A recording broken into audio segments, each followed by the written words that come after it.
Market research for your app. So as an app developer, the question you have to be asking yourself is, if I build or if I create this app, what will I be solving? What is the problem that I'll be solving in the market? That's the question you have to ask yourself.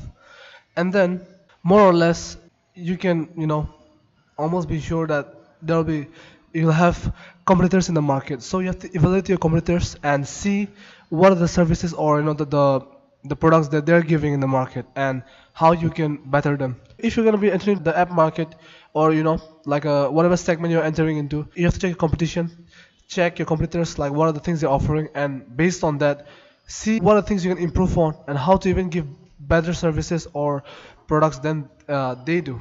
Next, interview your potential customers. So basically, you have to interview your potential customers. In future, maybe they may use your products.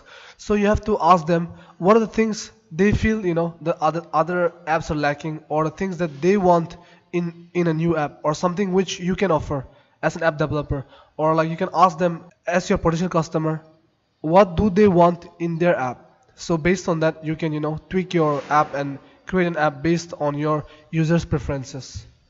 Then you can present to investors, because ultimately you need capital, you need funds to actually manage your app and to grow the business. So you need investors that will help you, that can help you to grow your business, your app, your brand. And then you should create a pre-launch page or a pre-launch website. It's needed because you can basically, like, it's almost like a promotion strategy whereby you can tell people that okay, our app is launching very soon, and so just be right there waiting for us on the wings and all those things, and just create the hype, the excitement among the users so that they know when it will be released.